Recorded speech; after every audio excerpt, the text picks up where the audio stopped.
Vaheguru Ji Ka Khalsa, Vaheguru Ji Ki Fateh. The Edinburgh Sangat has tasked us to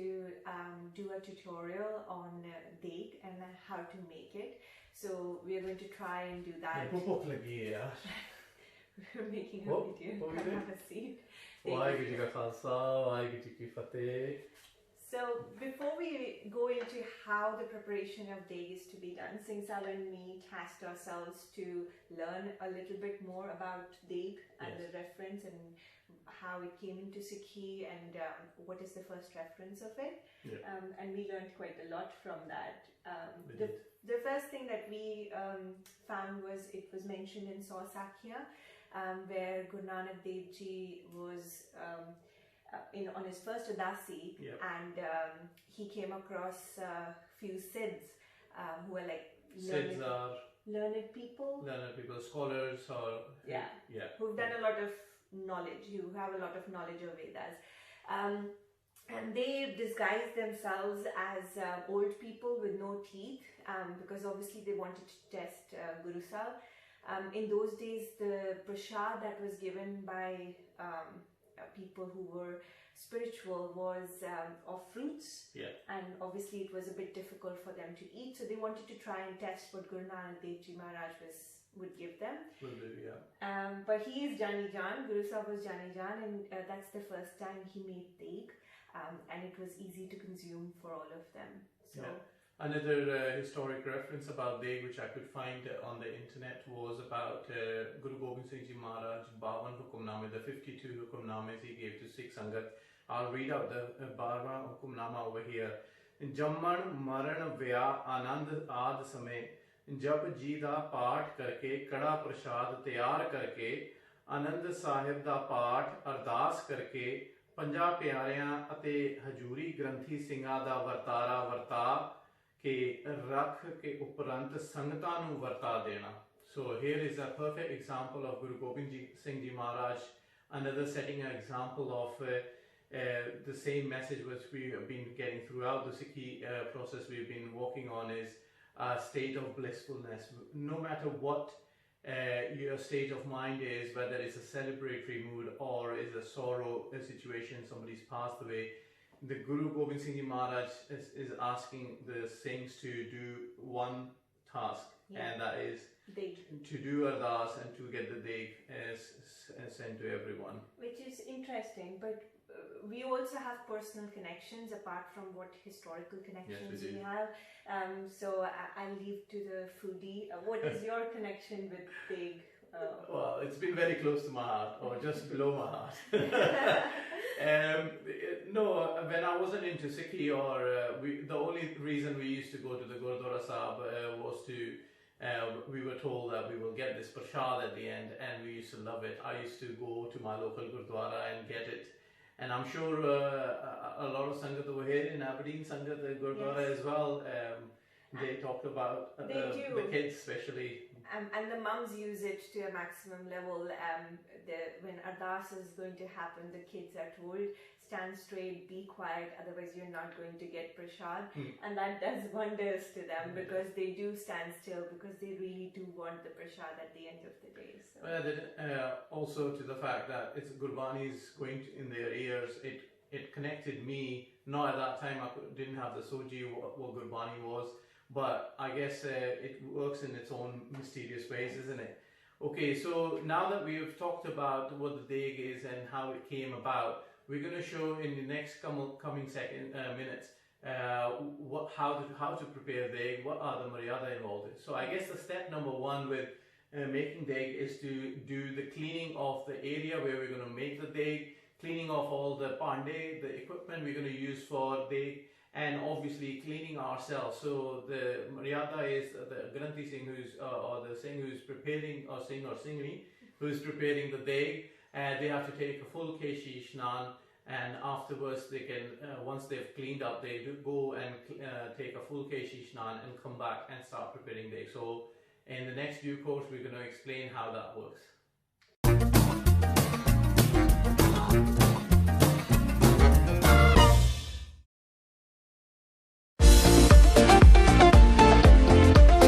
So as you can see, after the cleanup, we have cleaned up the whole kitchen and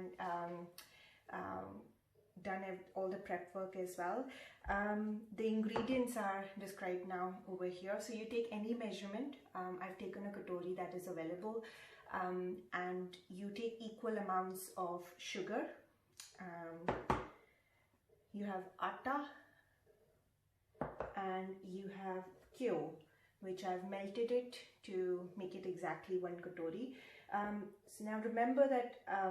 for the kyo, don't use butter, because a lot of people use butter and it's not the correct way of doing it. Butter has very different properties from kyo. For instance, butter has lactose, whereas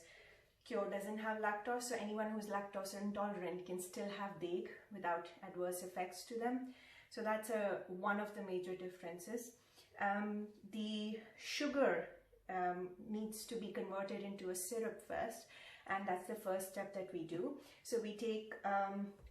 1 katori of sugar and 2.5 times of water and mix it in a bowl where you can heat it ubala din, so it comes to a boil,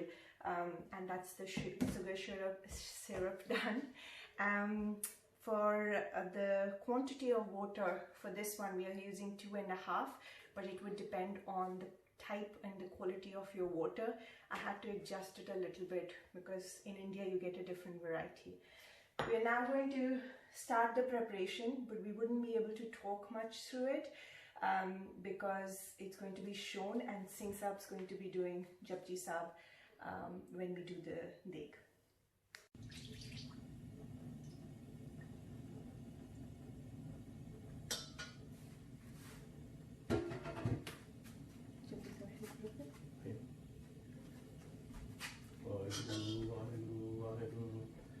ओंकार सतनाम करता पुरख निरंकार गुरु सैभ प्रसाद जप आद सच जुगाद सच है भी सच नानक होसी भी सच सोचै सोच न होवै जे सोची लखवार चुपै चुप न होवै जे लाए रहा दिवतार भुखिया भुख न उतरी जे पन्ना पुरिया भार सह सियाण पालक होए तां एक न चले नाल किस सियारा हुई कि कूड़े टुटे पाल हुक्म रजाई चलना नानक लिखिया नाल हुक्मी होना कार हुक्म न कहया जाई हुक्मी होन जी हुक्म लै वड्याई हुक्मी उत्तम नीच हुक्म ले दसो पाईया एक ना हुक्मी बख्शी से हुक्मी सदा पवाईया हुक्मे अंतर सब पवार हुक्म न कोय नानक हुक्मे जे बुझै ता हो मैं कहे ना कोय गावे को तान होवे किसे तान गावे को ता जाने निशान गावे को गुणे आचार गावे को विद्या विक्रम विचार गावे को साहिब करे तन के गावे को जी लै फिर दे गावे को जापे दिस दूर गावे को वेखे हाजरा हजूर कथना कदी न आवे तोड़ कथर कथी कोटि कोट कोट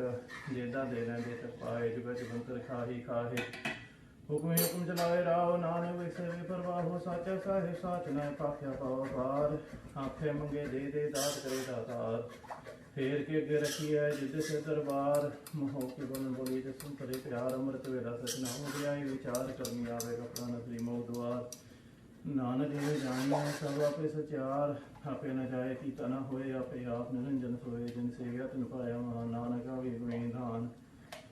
गावे सुनिए मन के भाव पर अर्ज कर ले जाए गुरु ज्ञातम गुरमुख वेदम गुरमुख प्रयास माई गुरु ईश्वर गुरु गोरख परमा गुरु पार्वती माई जे हो जाना था नहीं कहना कथ न जाए बुलाए देव बुझाई बिना जिया का एक दाता सोना विसर न जाए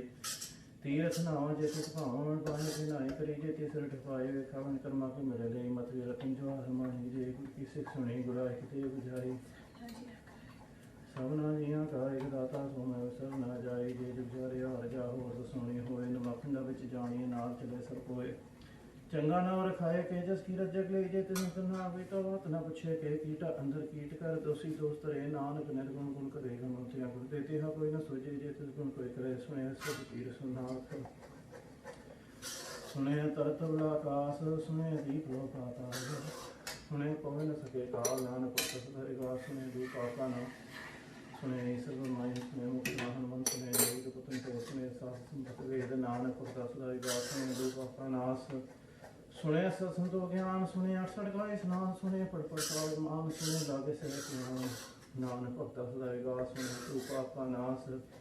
सुने सरा गुना के गा सुने से फिर पासाह सुने अमृत पावे राह सुने हाथ विस गाहो नानक भक्ता सदा विकास सुने दो पाप का नाश मन्ने की गत कहीं न जाए देखो कहे पीछे पछताए कागत कलम लिखण हार मन्ने कागज करन विचार ऐसा नाम निरंजन होए जेको मन जाने मन कोय मन्ने सुरत होए मन बुद्ध मन्ने सरल कौन की शुद्ध मन्ने मुँह छोटा न खाए मन जम के साथ न जाए ऐसा नाम निरंजन होए जेको मन जाने मन कोय मन्ने मारो ठाक न पाए मन्ने पुस्तक प्रगट जाए मन्ने मग्न चले मन से ती संबंध ऐसा नाम निरंजन होए जेको मन जाने मन कोय मन्ने पावे मुख द्वार मन्ने परवारे साधार मन्ने तरे तारे गुर सिख मन्ने नानक पावे सिख ऐसा नाम निरंजन होए जिसको जाने मन कोय मन्ने पावे मुख द्वार मन्ने परवारे साधार मन्ने तरे तारे गुर सिख मन्ने नानक पावे सिख ऐसा नाम निरंजन होए जिसको मन जाने मन कोय पंच प्रमाण पंच प्रधान पंचे पावे तर के मान पंचे सोए का राजान पंचा का गुरु ध्यान जे को कहे करे विचार करते के करने नहीं स्मार धौल परम दया का भू संतोख साव रखे जन सूत जे को बुझे हुए सचार धवले उपर केता भार धरती होर फरे होर तिस्ते पार चले करूं चोर जी जात रंगा के नाम सुनना लिखा बड़ी कलाम एह लेखा लिख जाने कोए लेखा लिखा केता होए केता तान सवाल रूप के दा जाने कौन फूत कीता फसाओ एक को तिस्ते होए लग दरिया कुदरत कौन कहा विचार वारे न जावा एक बार जो तुद पाव ऐसा एक लिकार तू सदा सलामत निरंकार असंख्य जप संग भाव संग पूजा संग तपताओ संग ग्रंथ संग वेद पाठ संग जोगन रहे उदास संग भगत गुण ज्ञान विचार संग सती संग साकार संग सुम बख्शार संग सुम निरायकार कुदरत गमन कहा विचार वारे ने जावा एक बार जो तुद भाव ऐसा एक लिकार तू सदा सलाम निरंकार संग मूर कंद कोर संग चोर राम खोर संग मन कर जाहे जोर संग गलबड़ हत्या कमाहे संग पापी पाप कर जाहे संग यार कोरे फराहे असंग मलेश मन खाए सुनिंद सिर करे भार नानक नीच कहे विचार वारे न जावा एक बार जो तुद भाव ऐसा एक विकार तू सदा सलाम निरंकार संख नाम संगता गम कम संग संख पार हुए अपनी नाम अग्री सादा अग्री ज्ञान गीत गुण गा अग्री लिखण बोलण बाण करस जो खान जने लिखे तिस नाय जे फरमाए तुझ पाए जे तलीता तेता नाम वण ना देना ही को थाओ कुदरत कमन कहा विचार वारे न जावा एक बार जो तुद भाव ऐसा एक विकार तू सदा सलाम निरंकार भरिय हतकार गंदे पानी तोते तो सुखे मुत बलिति कपड़ होए दे साबुन लिए होत होए भरिय मत पापा के संगो तो बिना के रंग पुनि पापी आखे नाही तो सब ना निकले जाओ आपे बीजा पे ही खाओ नान भुखमिया हो जाओ तीरथ अते अते दान जे को पावे तिलका मान सुनिया मने मन कीता पावन तिलका तीरथ नाम साब गुण तेरे मैं नाही कोई गुण गुण कीते भगत ना होय सो सात बाणी परमाओ सात समान सदावन चाओ कौन सुवेला वक्त कौन तित कौन हर कौन श्रुति मां कौन चित होय कार वेद न पाए पंडित जो होवे देख पुराण वक्त न पाए गादियों जने खाने कुरान तिथवार न जोगी जाने रत माहो न कोई जा करता सृष्टि को सजी होते गुण कोई कितरे के सलाह के वनि के जान नानक आप सब वाके दो सियाणा उठे साई उठी नहीं कीता जग होवे नानक जे को आपो जाने के न सोहे पाताल पताल लख घास उड़ कोड़ भात के वेद कैनिक बात सहस्टारे कंकति वादु हित लिखा हो तो लिखे लिखे हो विनाश नानक विदा के आप जाने आप सालाही सालाहे ते सुत न पाई न दिया सेवा भावे सम न जानिए सब सासु तान गिरा से तीन तान कीर्तु न हो निजे ते सुनो न विसरै अंत न सती कहना अंत न करना दे अंत अंत न वेखन सुनो न अंत न जापे ज्ञान मंत अंत न जापे गीताकार अंत न जापे कारागार अंत करण के ते बुल लाहे का अंत न पाए जाहे एवं अंत न जाने कोई बहुता कही बहुता होए बड़ा खाए ऊंचा खाओ के पर ऊंचा ना होए बड़ ऊंचा होए कोई ते सोचे को जाने जो जी बड़े आप जाने आप नानक ने दरी कर्म जात बहुता कर्म न जाए बड़ा दाता तन दिमाग केते मंगे जो तो पार केते करते विचार केते का टूटे हुए कार केते लालम कर पाए केते मूर्ख खाई खाए केते अदबो सुध मारे भी दातरी दातार बंद गिलास गाने होए और आपने कते कोई देखो खाए का खन पाए जाने जते हम खाए आपे जाने रुपए दे आगे से भी करी सलाह नानक का साई पासा हो अमल गुण मन व्यापार अमल व्यापारी अमल भंडार अमल आगे अमल जाय अमल भाई अमल समाय अमल धर्म अमल दीवान अमल तुल अमल प्रवाण अमल भक्ति अमल निशान अमल कर्म अमल प्रमाण अमल कहना जाय आखा करे लबलाय आखे वेद पाठ पुराण आखे पढ़े करे ध्यान आखे परमे आखे इंद्र आखे गोपी से कहूँ आखे इतर आखे से आखे केते केते बुध आखे दानव आखे देव आखे सुंदर मंजन से केते आखे आखण पाए केते के अवड़ियाए ते केते होर करे ता आख न सके कही जेवड़ भावे तेवड़ होए नानक जाने सच्चा सोए जे को आखे बोले गाड़ता लिखे दर गवार सो दर के